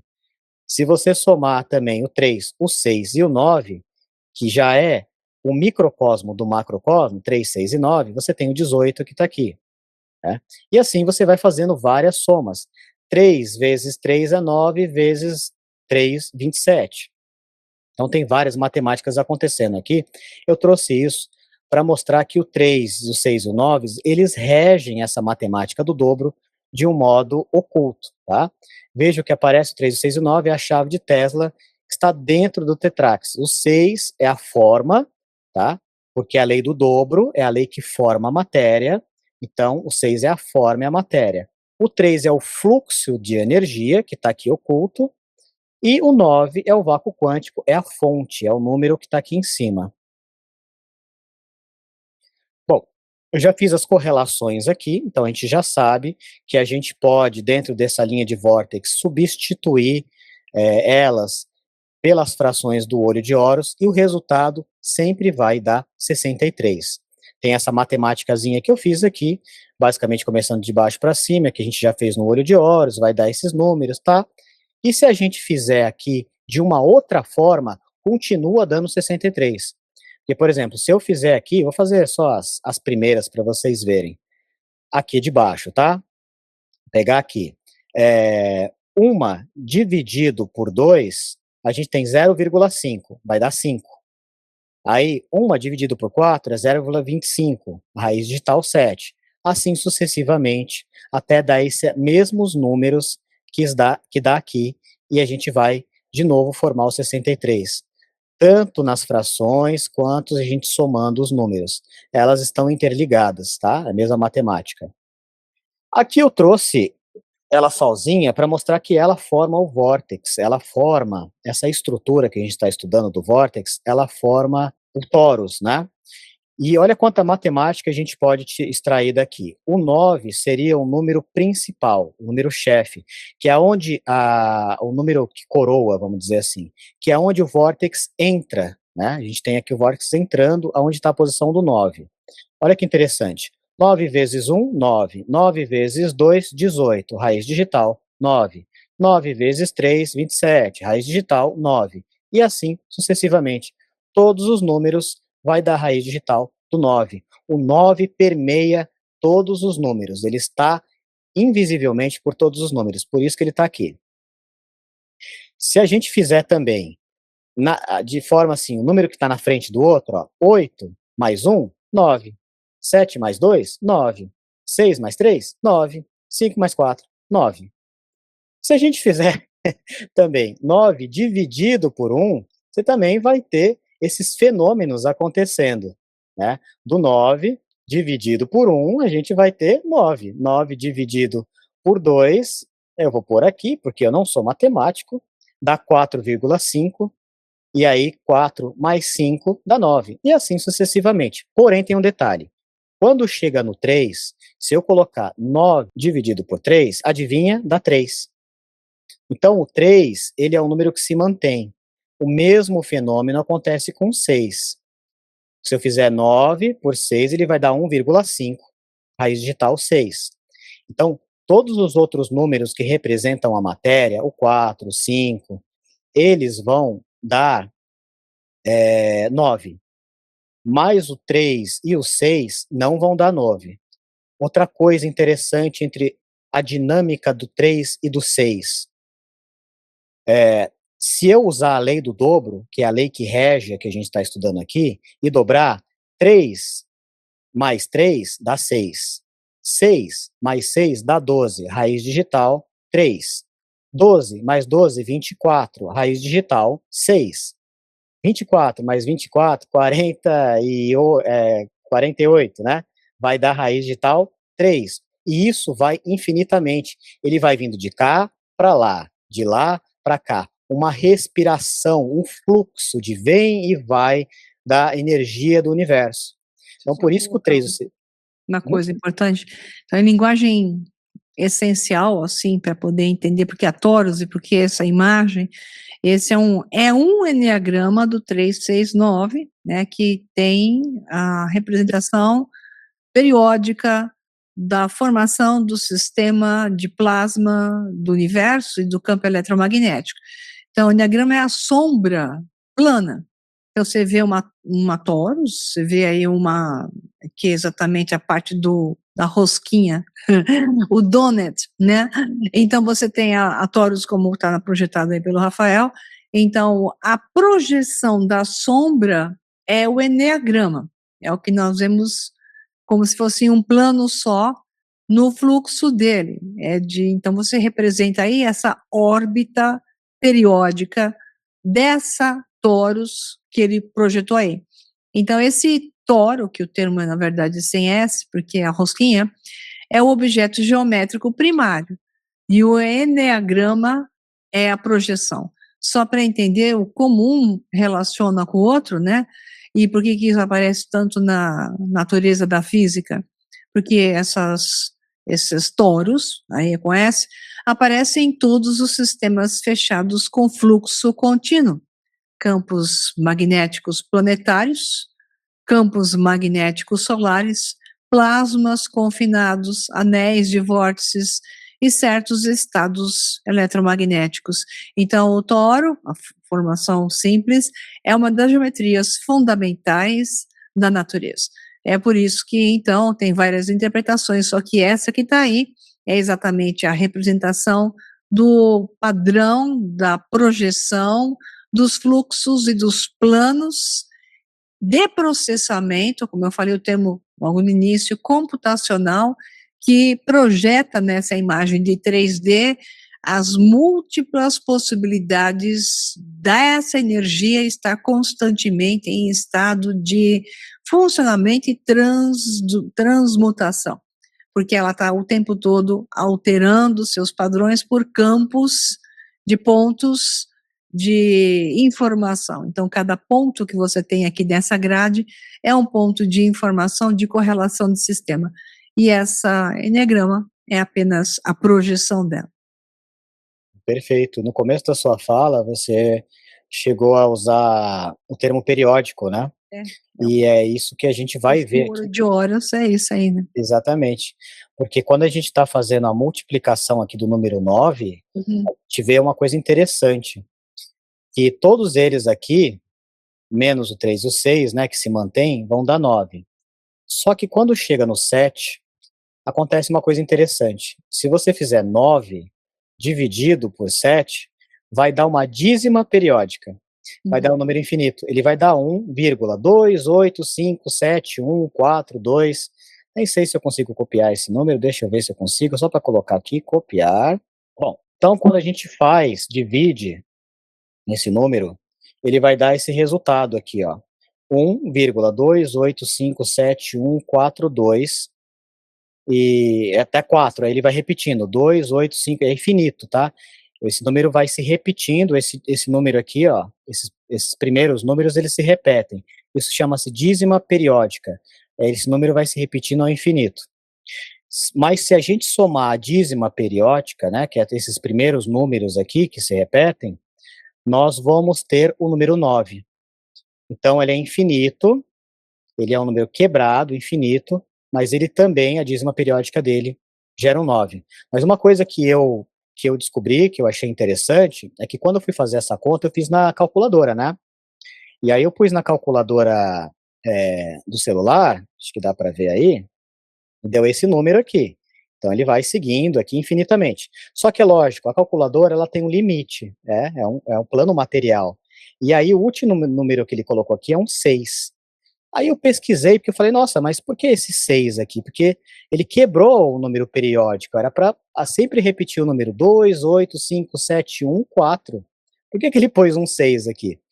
Aí eu descobri o que que acontece, dentro da calculadora científica, que é essa aqui que vai 16 números, a calculadora, ela tenta, como o número é infinito e ela tem um espaço limitado finito, ela pega o último número e tenta subir ele, colocar ele, arredondar ele para cima. Então, em vez dela colocar 5, que era o nome que deveria aparecer aqui, ela colocou 6. É uma tentativa da máquina arredondar um número infinito. E isso explodiu minha cabeça na hora, porque isso faz todo sentido com a realidade que a gente vive. Porque pensa bem, é exatamente isso que acontece. A gente tem um universo infinito, só que ele está contido no finito.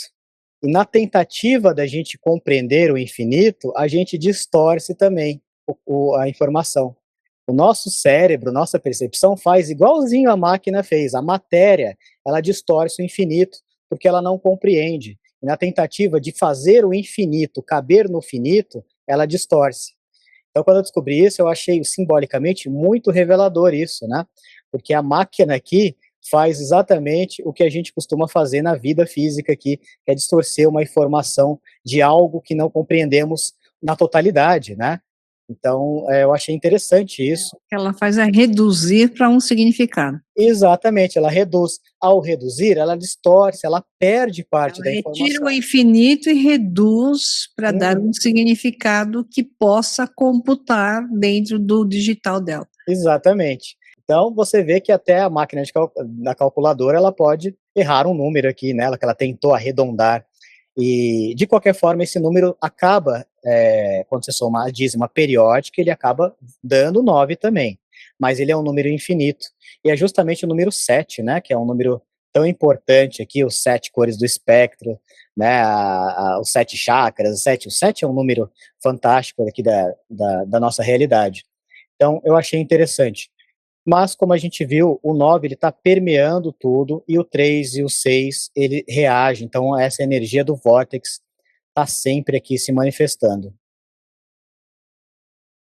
E aqui é essa parte do slide é que eu acabei de falar, né, eu não vou repetir isso aqui, ele dá, mas coisa interessante, porque no caso aqui, se você somar a dívida periódica, a dízima periódica dá 27, que dá 9.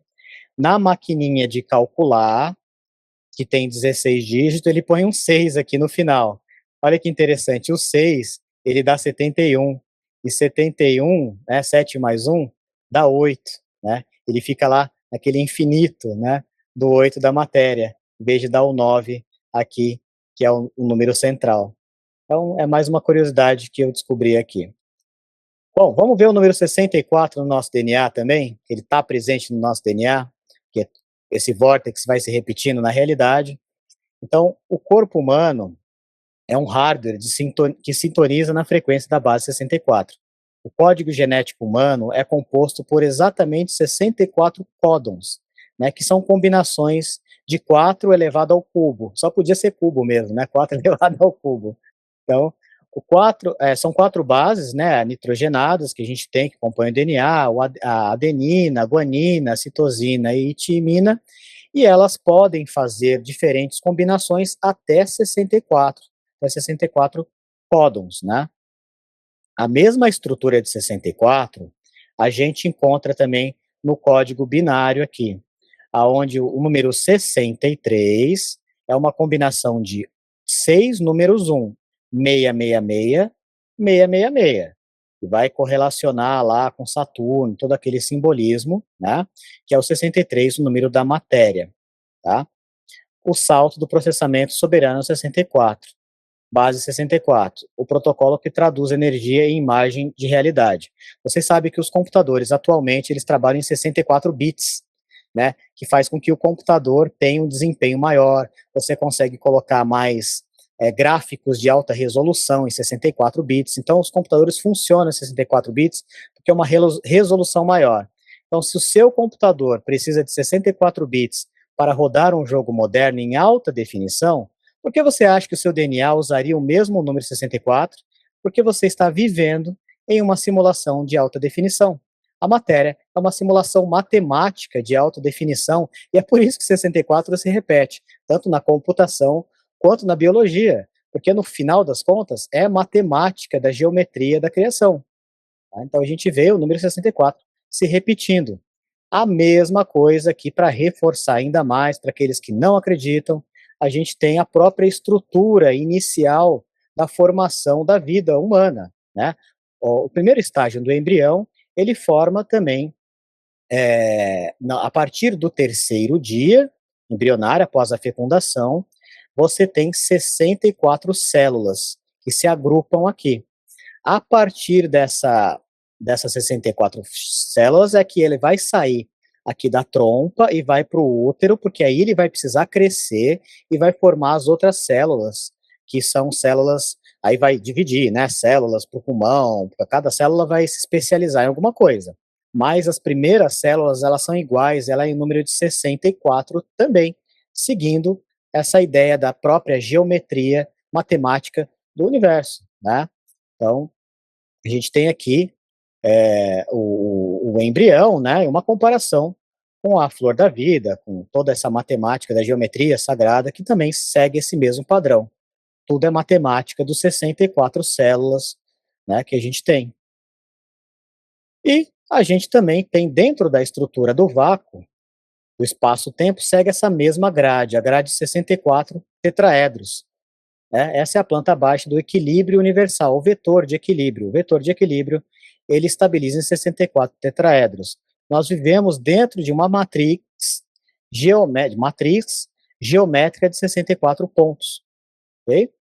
Então, basicamente, a estrutura do vácuo quântico é esse aqui, tá? A geometria do vácuo é a estrutura da matéria, é o tetraedro, a forma mais fundamental do universo. Então, você tem o tetraedro, que é essa primeira forma fundamental. O tetraedro se multiplica em oitavas. Então, a cada é 1, 8, 64, que é essa forma aqui, que é o vetor de equilíbrio, e a partir do vetor de equilíbrio, outra oitava, 512, e depois 4096, que forma um cubo aqui, a matéria, ok? Então, essa progressão infinita cria uma geometria de equilíbrio perfeito, chamada vetor de equilíbrio. A primeira volta da 64, que é o vetor de equilíbrio aqui, tá? A física quântica prova que o espaço vazio está, na verdade, cheio de energia infinita. O campo do ponto zero, 3, 6, 9. Por que não vemos? Porque ele está nesse estado de equilíbrio geométrico perfeito. Isso aqui não é misticismo, é física da criação, é a matéria, não é sólida, é uma perturbação no equilíbrio perfeito da geometria do vácuo. Tá? Vocês podem ver a comparação dessa desse vórtice da lei do dobro, que ele vai dobrando o crescimento dele. Quando ele chega aqui, de novo, que ele completa uma volta, ele dá 64. Ele começa com 1, com 2, com 4. Quando ele termina uma oitava, ele forma esse que é um octaedro estrelado. E aí, quando ele termina uma volta, 64. Aí ele continua dando uma volta, e aí quando ele termina uma outra oitava, 512. Quando ele termina uma volta completa, 4096 forma um cubo. E assim, infinitamente. Eu trouxe isso aqui para mostrar que essa geometria da lei do dobro está conectado diretamente com o vácuo quântico e como é que forma a estrutura geométrica do vácuo, da matéria. E tudo isso está interligado. O vetor de equilíbrio, as morula, que é a primeira fase inicial da vida do ser humano, a flor da vida, tudo isso segue a geometria do 64 e da lei do dobro do universo. Tá?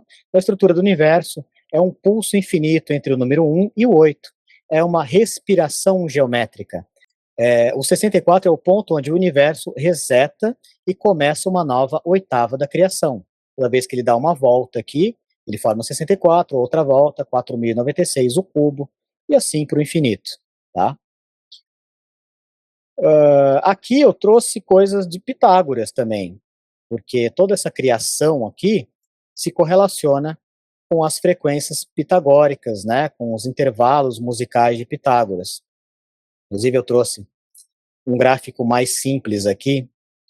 Aqui você tem a lei do dobro.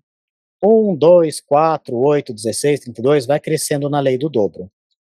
Aqui você tem a lei que rege o triplo. Aqui é a lei do 3, lei do triplo. 1, 3, 9, 27. Quando você cria um gráfico cruzando a lei do dobro com a do 3, você consegue as escalas musicais pitagóricas, que chama escala porque elas crescem em escala. Então você tem 256 Hz, que é a música Dó, né? É o acorde Dó. Aí você tem na outra coluna, você tem o 384, que é o Sol, e assim sucessivamente subindo aqui, tá vendo? Na escala musical. Você encontra as escalas musicais do Pitágoras quando você relaciona a lei do dobro com a lei do 3. Ok? Vejam se usamos a afinação do 440, a música comum, e essas notas Dó, Sol, Lá, viram números com vírgulas infinitas, tá? Hoje a nossa afinação musical, ela está em 4.400 Hz, e aí ela gera números quebrados. E tem um motivo para isso, né, Márcia? Quer falar? Sim, você falou 4.400, 440. 440, escapou aí. 440 Hz, né, que aí, quando você coloca esses números, ele gera um número quebrado. Então, ela cria aqui nessa semântica que a gente está vendo aqui, uma dissonância, né, ela não fica certinho. Quando a gente usa isso, simática. Quando a gente usa a versão pitagórica, a gente vê que já cria um padrão mais harmonioso. Então, dentro da realidade, você vai criar música mais harmoniosa seguindo a lei musical de Pitágoras aqui, que vai crescendo uma frequência. Hoje não é essa lei que a gente usa, de 432 Hz, a gente usa 440 Hz para afinar os instrumentos musicais, tá? Deixa eu só explicar isso, que é importante. 432, ele é o que dá uma versão de um sistema. Veja a simática criada na água. Então, a imagem criada na água é um sistema harmônico, que é a síntese. Então, é como os planetas, nós temos os planetas em sincronização. Então, nós temos um sistema harmônico onde se gera a origem de algo a partir de uma sincronização. Então, 432, ele representa o perfeito sistema de correspondência em ação. O 440, ele é fragmentação, por isso que a estrutura não se forma. Mas no afinador, alguns afinadores, isso é registrado, preferem 440, é por isso que, então, ficou supostamente, essa é a afirmação que se faz, porque o afinador consegue separar as notas no ouvido e ouvir melhor em 440 do que em 432, porque um é síntese de um sistema e o outro é a separação.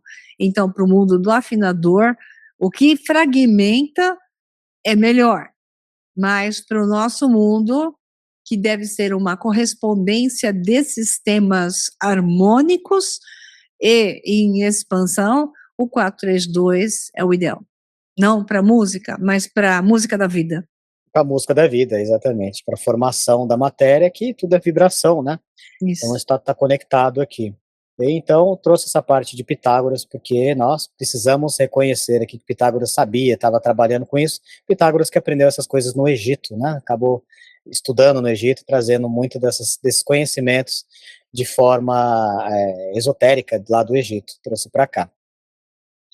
Okay? Talvez Então no isso Egito, aqui porque os egípcios não eram, pelo menos o registro, conhecedores de muitas notas musicais. A música deles era restrita, pelo menos na época que se registra, talvez de um passado. Provavelmente isso foi herdado de um outro campo informacional que não era o Egito da época que restou para Pitágoras, porque eles mesmos não tinham conhecimento musical expandido.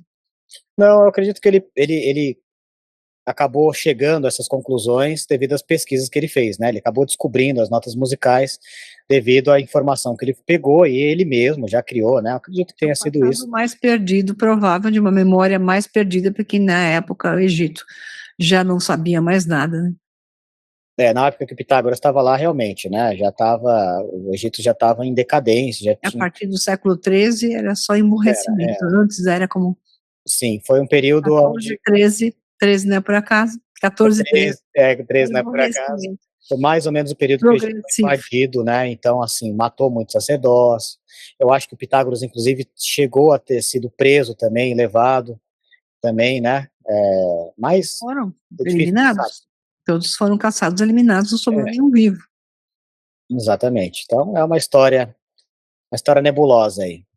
Bom, isso aqui, isso aqui que eu fiz, na verdade, é só para mostrar a parte tridimensional dessa energia do vórtex, né? Que basicamente uma dobradura que eu fiz aqui no papel, porque tudo aquilo que a gente viu aqui, deixa eu pegar essa imagem que está melhor, ó. Tudo que a gente viu aqui bidimensional, o nosso universo é tridimensional, né, pessoal? Então, essa energia, ela acontece de forma tridimensional. Então, esse símbolo aqui, tridimensionalmente mais próximo que a gente pode fazer, é uma coisa mais ou menos assim. É tosco? É, mas é só para ter uma visão da tridimensionalidade, para saber como o 9, o 6, o 3 está oculto na matéria. Então, a gente tem a mesma, talvez esteja espelhado para você, mas a mesma configuração aqui, a gente tem o número 1 aqui, aí tem o 2, 8 menos 2, a gente vai ter 6, que vai estar aqui embaixo, escondido, oculto, a parte de trás. Se a gente fizer 7 menos 1, também vai dar 6, que está oculto aqui na parte de baixo. Eu não vou ficar explicando muito isso, é só para dizer que dentro de uma geometria tridimensional, os números energéticos que não aparecem, que é o 9, o 3, o 6, eles estão ocultos. Como a gente está estudando aqui uma forma bidimensional, eles aparecem aqui. Mas tudo isso vai gerar aquela energia do vórtex que vai criar a torus, que a Maria explicou aqui, tá? E depois, uma outra hora, eu posso explicar melhor essa dobradura aqui, é só para mostrar uma tridimensionalidade, porque o nosso universo é tridimensional. A gente às vezes fica só estudando o bidimensional e esquece que o universo é tridimensional. Então, para a gente ir finalizando a nossa apresentação, que está longuíssima, vamos finalizar com o arcano 64, né? O elemento ar. Este arcano nos mostra a atitude séria, forte daquele misterioso viajante que, através de imensos sacrifícios, martírios e padecimentos, conseguiu subjugar sua mente terrena, colocando-a sob o seu manto e extraindo dele esse monstro que a faz agir negativamente em cada pessoa. É justamente a história de Horus, né, que vence Sete e derruba esse monstro, essa sombra. Ele consegue fazer isso. É o princípio do fogo interior, a fortaleza, a sabedoria e a pujança que o move. A veemência, o arcano 64 é a carta da veemência. Nos mostra a exaltação do triunfo do homem sobre uma força negativa que o tem mantido submergido na ignorância, no raciocínio e na incapacidade de decisão. Raciocínio aqui é entendido com essa mente automática que a gente tem, né? Determina para o consultante, né? O que essa carta determina para a pessoa que tira essa carta? É necessário vencer a mente terrena para que em nós se estabeleça o espírito e conseguir a ajuda da lei em nosso trabalho. Forte, né? Muito legal. E o último slide que a gente tem, o despertar do arquiteto, 63 mais 1, soberania. A prisão biológica, 63 partes de 64, representado pelo olho de Horus, fragmentado, é a limitação temporal do relógio de Saturno, controle. O domínio da mente, arcano 64, o homem subjuga o monstro da mente, tornando-se uma ponte de luz ativa. E, finalmente, a vitória do espírito, a unidade, atingida através da grade de 64 tetraedros, em simetria perfeita, a frequência 3, 6 e 9. Então, alquimia do DNA, a hélice do DNA transmuta-se em luz ao tocar a perfeição da grade 64. A integração da última parte faltante, a parte 1, a de 63, né, que completa a estrutura da consciência total. Missão cumprida, o poder retomado, o estado final da soberania onde o arquiteto interno desperta plenamente. Ok? Então essa foi nossa mensagem aqui. Grande essa Perfeito. aula, né? Ficou grande, essa aí ficou caprichada. Então, Rafa, agora para finalizar, fala um pouquinho agora dos seus livros e curso que você criou, do grupo que você também tem dentro da Hotmart. Dá o recado do pessoal onde te acha, o que eles podem obter com você, além desse tipo de apresentação, o que mais que você oferta para que eles possam conhecer. Ok. Então, gente, como vocês já sabem, né, eu fiz os livros que estão aqui, inclusive, né, o Código da Arquitetura da Matrix, volume 1, e depois, posteriormente, eu fiz o volume 2, tá? São livros basicamente de semiótica, principalmente o primeiro, onde a gente tem bastante imagem, é quase um gibi, tem muita foto, muita imagem aqui, que aqui a gente vai decodificando vários significados dos símbolos, desde os símbolos da antiguidade até uns símbolos um pouco mais modernos, digamos assim, né? E aí o livro 2, ele explica como é que a gente pega esses símbolos, esses significados que tem e pode usar ao nosso favor, né, para a gente ampliar a nossa consciência. Bom, aí esse ano, recentemente, eu acabei de criar também um curso que também está baseado em programação neurolinguística. Eu sou programador neurolinguístico, então peguei algumas técnicas de programação neurolinguística e associei isso junto com a simbologia, com o estudo que eu já faço há 20 anos nessa caminhada desses estudos, né? E criei um curso para justamente auxiliar as pessoas a entender como o nosso cérebro funciona e como fazer o cérebro trabalhar a nosso favor. Porque a gente vem com essa máquina incrível que é o nosso cérebro, mas ninguém ensina a gente como usar. Então, ao longo da vida, a gente vai criando tropeços aí, vai criando problemas, vai criando amarras mentais de crenças, de várias coisas que vão nos prendendo e vão nos atrasando na nossa caminhada, vai prejudicando, a gente vai entrando em sofrimento. Porque o sofrimento, na verdade, é sempre um fator interno, não externo. E a gente aprende a decodificar isso, a mudar esses padrões, a extrair o melhor de si mesmo. Então, tem vários módulos ali, tá em 7 módulos, mais ou menos, né, com algumas aulas, explicando desde o início, para a gente conseguir libertar a nossa mente, fazer esses entendimentos melhores, né, de uma forma leve, de uma forma fácil, bem didático, né, para a gente conseguir realmente ser a melhor versão de nós mesmos, tá? Então eu vou deixar os contatos aqui e eu só tenho a agradecer, Maria. Obrigado pelo espaço, pela Imagina. oportunidade. Tá ótimo, eu vou colocar os links na descrição do vídeo para vocês terem os livros ou o curso ou os contatos com o Rafael. Então, bom, era isso, Deu um recadão aí. o recado, eu acho que essa foi a maior apresentação, a gente demorou tanto para fazer, que fez uma super apresentação mais demorada. Com certeza. Eu O espero pessoal te acha, você tem um canal do Instagram, você tem no YouTube também? tenho canal do Instagram, que posso deixar o endereço, que fica mais fácil, né, Põe na Arquitetura da tela Matrix. até primeiro, depois coloca link na descrição. Isso. E eu tenho canal no YouTube também, que está crescendo, é um canal recente, eu fiz ano passado ele, no final do ano passado, mas eu estou sempre postando coisas lá, e aí esse canal também eu vou deixar o nome, a descrição aqui para vocês acharem mais facilmente, né, que também tem a Arquitetura da Matrix, aí vocês acham facilmente lá, e lá eu vou postando vários vídeos interessantes desses assuntos todos que eu gosto de pesquisar. Tá? Então, basicamente é isso, eu só tenho a agradecer, obrigado gente por ter acompanhado até aqui, deixa aí os seus comentários, o que você achou dessa aula, eu trouxe bastante informação aqui, tenho certeza que alguma coisa deve ter sido relevante para vocês, que vocês possam aproveitar, e muito obrigado, obrigado por essa Agradeço. participação aqui, tá? Agradeço muito, é E isso. até a próxima, pessoal, né? Mais curto ou mais compridinho, a gente vai estar sempre fazendo um conteúdo dentro desses contextos. Então, muito obrigada, Rafa, obrigada a todos vocês, e até a próxima. Tchau, tchau. Tchau, tchau, pessoal.